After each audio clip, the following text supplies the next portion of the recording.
আহ, সবাইকে স্বাগত। আসলে আজকে আমি যে বিষয় নিয়ে অল্প কয়েকটা কথা বলবো সেটা হচ্ছে যে গ্রাহকগুলা সম্প্রতি কিছু ব্যাংকে থেকে পর্যাপ্ত পরিমাণ টাকা পাচ্ছে না সেই গ্রাহকদের জন্য, অর্থাৎ যারা সম্প্রতি লিকুইডিটি সাপোর্ট পাচ্ছে না, এই ধরনের কিছু ব্যাংক থেকে পরিমাণ মতো টাকা উঠাতে পারছে না, তাদের জন্য কিছু ছোটোখাটো পরামর্শ আমি দেওয়ার চেষ্টা করব, কিছুটা যদি উন্নয়ন হয় বা আপনার উপকার হয় তার জন্য। নাম্বার ওয়ান যে ব্যাপারটা দেখেন, ব্যাংক কিন্তু আসলে ঠিক হবে এবং ব্যাংক ঘুরে দাঁড়াবে, এটাও ঠিক, কিন্তু আপনার প্রয়োজনটা আপনাকে মেটাতে হবে। আপনার যতটুকু প্রয়োজন সেই টাকাটা আপনার দরকার, আপনি সব টাকা ওঠানোর জন্য হুমড়ি খেয়ে পড়বেন না। যাদের প্রয়োজন পাচ্ছে না তাদের কথা বলতেছি। নাম্বার ওয়ান দেখেন, আমি প্রথমে বলি যে আপনাকে একটু অ্যাডভান্টেজ দিয়ে চিন্তা করতে হবে। যে আপনি একটা ব্যাংকে গিয়ে লাইনে দাঁড়াচ্ছেন, আপনি আপনার দরকার 50,000, আপনাকে দিচ্ছে 5,000, আপনি অনেকক্ষণ দাঁড়িয়ে আছেন, অনেক কাজ কম বন্ধ রেখে আপনি ওখানে গেছেন, টাকা পাইছেন 5,000, এবং দেখা যায় যে পরবর্তী সপ্তাহ জুড়ে আপনাকে টাকা দিচ্ছে না।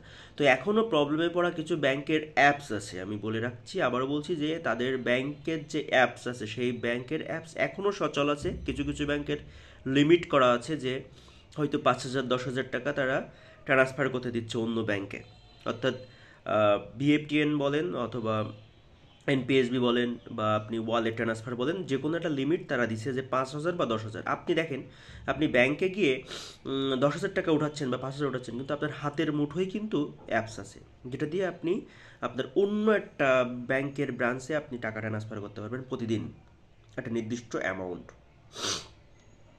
তো এটা আপনি প্রথমে চেষ্টা করবেন।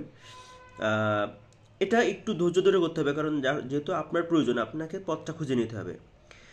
দ্বিতীয় যে ব্যাপারটা সেটা হচ্ছে দেখেন, আমাদের যে ব্যাংকগুলোতে সমস্যা চলতেছে সেই ব্যাংক কিন্তু অন্য ব্যাংকে তারা বিএফটিএন বা আরটিজিএস করছে না, মানে সরাসরি ব্রাঞ্চ থেকে, কিন্তু তারা কিন্তু ইন্টার ব্যাংক যে ট্রান্সফার সেটা কিন্তু চালু রাখছে এবং পুরো টাকাটাই। আপনি যদি মনে করেন যে আপনার ঢাকার গুলশান ব্রাঞ্চে 1 কোটি টাকা আছে, সেটা আপনি ঢাকা উত্তরাতে নিয়ে আসবেন, সেটা পারবেন ওই ব্যাংকের ব্রাঞ্চে। সেক্ষেত্রে আপনি যেটা করতে পারেন যে আপনার রিলেটিভস যারা আছে যাদের ওই ব্যাংকের অ্যাকাউন্ট আছে, যেহেতু একটা চেক দিয়ে একবারই পেমেন্ট দেয়, হয়তো এরকম রেস্ট্রিকশন বাধা আছে একদিনে, তারা চেক করেই দেয় বা এক সপ্তাহে একদিন দেয়, তখন আপনি যেটা করতে পারেন যে আপনার ফ্যামিলি মেম্বার 5জনের যদি অ্যাকাউন্ট থাকে, একটু কষ্ট করে অল্প অল্প কিছু অ্যাকাউন্ট মানে অ্যামাউন্ট তাদের অ্যাকাউন্টে ট্রান্সফার করে দিন। এটা আপনি অ্যাপস থেকেও করতে পারবেন, কারণ ইন্টার ব্যাংকে হয়তো কোনো সমস্যা নাই।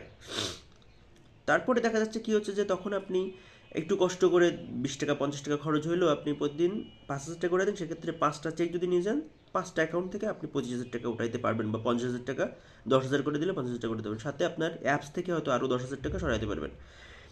আপনি যদি না বোঝেন এই জিনিসটা, সেক্ষেত্রে তো আপনার ব্যাংক কর্মকর্তারা আপনার বাসায় গিয়ে কাজটা করে দেবে না, যেহেতু আপনার ক্রাইসিস, যাদের অ্যাকচুয়াল ক্রাইসিস। আর একটা ব্যাপার হচ্ছে কি, যে যারা রেমিটেন্স আছে, যারা রেমিটেন্স পাঠাচ্ছে, তারা কিন্তু প্রত্যেকটা ব্যাংকের সাথে আগে যোগাযোগ করতে পারেন। যে এখন কিন্তু কিছু কিছু ব্যাংকে সচল হয়েছে, যারা রেমিটেন্স পাঠাবে তাদের পুরো টাকাটা অথবা পুরো টাকার 80% টাকা ইনস্ট্যান্ট পেমেন্ট করা হবে। কারণ রেমিটেন্সটা আমাদের ব্যাংকের জন্য খুব ইম্পর্টেন্ট, রেমিটেন্সটা আমাদের রিজার্ভে হিট করে। সুতরাং এটা আপনারা ব্যাংকে এসে কথা বলবেন ঠান্ডা মাথায়। আপনি চিৎকার চেঁচামেচি করলে আমার টাকা দেন না, আপনি সোজা ম্যানেজার বা যারা রেমিটেন্স টেক্সে থাকে তাদের সাথে বলবেন যে আমার একটা টাকা পাঠাবে, আমি কি টাকাটা পাঠাবো, আর টাকা পাঠাইলে আমি কত টাকা পাবো, তার আপনাকে সুন্দরভাবে বুঝিয়ে দেবে। আর একটা ব্যাপার বুঝি দেই, যাদের অনেক দিন 18 লাখ 20 লাখ টাকা আছে ব্যাংকে, 1 মাস ধরে টাকা উঠাইতে পারছেন না, প্রয়োজন, আমি জানি প্রয়োজন, ঠিক আছে, বিপদের মধ্যে আমাদের কিছু ইতিবাচক চিন্তা করতে হবে। দেখেন 20 লাখ টাকা আপনার ব্যাংকে ফেলানো আছে, আপনি 1 মাস উঠাইতে পারতেছেন না, 1 মাসে আপনি 1 লাখ টাকা উঠাইতে পারছেন সর্বোচ্চ, 19 লাখ টাকা ফেলানো, এবং এটা ধরেন আরও 2 মাস থাকবে। আপনার যেটা করা দরকার, এটা দেখেন আপনার অ্যাকাউন্টে পড়ে থাকাও, যেটা আপনার অ্যাকাউন্টের অন্য একটা অ্যাকাউন্ট এফডিআরে করা একই কথা, দুইটাই আপনি ব্যাংকে রাখছেন। তো টাকাটা ফেলায়নও তো আছে, সেখানে আপনার সেভিংস অ্যাকাউন্টে যদি 2% ইন্টারেস্ট দেয়, আমি জানি এই কথাগুলো আপনার সহ্য হবে না এখন, কারণ আপনি টাকার দরকার।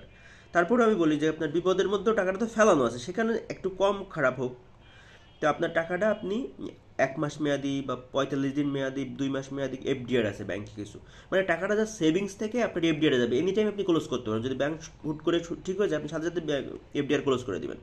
কিন্তু যদি 1 মাস 1.5 মাসে ঠিক না হয়, আপনার 20 লাখে 1 মাসে আপনি 20,000 টাকা পাচ্ছেন, 45 দিনে আপনি 25,000 টাকা পাচ্ছেন। 25,000 তো টাকা, একটা মাসে একটা ফ্যামিলি চলতে তো 25,000 টাকা লাগে। টাকা তো আপনি ব্যাক পাবেন, আপনি বলতে পারেন যে আরে ভাই মূল টাকা পাচ্ছি না, আপনি ইন্টারেস্ট নিয়ে আসেন, অবশ্যই আছে। অবশ্যই যেটা মানুষ করে, যারা টেকনিক্যালি হ্যান্ডেল করে তারা করে। কারণ আপনি দেখা যাচ্ছে কারোর কাছ থেকে ধার নিছেন, ধার নেওয়া যে 25,000 টাকা আপনি ইন্টারেস্ট দিন সেটা আপনার ব্যাংক থেকে চলে আসতেছে। ঠিক আছে? আর এই ছাড়া আসলে খুব বড় পরামর্শ দেওয়ার কিছু নাই, একটু ধৈর্য ধরতে হবে। ব্যাংক ঠিক হবে, আবার এই টেকনিক্যাল এটিএম কার্ডের ব্যাপারটাও আছে যে যদি সব মিলায় এটিএম কার্ডেও একটা লিমিট থাকে 10,000 টাকা, সেক্ষেত্রে আপনি আপনার এটিএম কার্ডটা দিয়ে, যদি ওই ব্যাংকের বুথও না থাকে, আপনি অন্য কোনো বুথ থেকে আপনি একবার পাস করে টাকাটা উঠাতে পারেন, আপনি পারচেস করতে পারেন। সুতরাং আপনার চেষ্টা করতে হবে আপনার, দেখেন ক্রেডিট কার্ড বা ডেবিট কার্ডে পার্সেসের হয়তো কোনো লিমিট নেই, মাত্র আপনি স্বপ্ন বা কোনো একটা বসুন্ধরার থেকে আপনি 50,000 টাকার একটা জিনিস কিনছেন, আপনি তার কাছ থেকে টাকাটা নিছেন, আপনি আপনার কার্ড দিয়ে টাকাটা পেমেন্ট করে দিচ্ছেন। যদি দেওয়ার সম্ভাবনা থাকে, আপনাকে প্রচুর পরিমাণ খুঁজতে হবে যে অপশান কোথায়। আপনি একটা চেক নিয়ে প্রতিদিন ডেস্কে আসছেন, 5,000 টাকা নিয়ে যাচ্ছেন, বিকল্প অপশানগুলো খুঁজছেন না। এটা হয় না, একটু চেষ্টা করতে হবে, একটু টেকনিক্যালি হতে হবে, আর ব্যাংকের উপরে ধৈর্য ধরতে হবে। ব্যাংকের যারা ব্রাঞ্চ লেভেলে কাজ করে এরা আসলে কিন্তু এদের হাতে আহামরি ক্ষমতা না, এরা একটা ডিরেকশন ফলো করে, এদের উপরে চড়া হওয়া, রাগারাগি করা, মারতে যাওয়া, এটা আসলে মনে হয় না কোনো সুষ্ঠু সমাধান। ধৈর্য ধরতে হবে এবং পথ খুঁজতে হবে যে এই পথ দিয়ে বেরোনো যায়।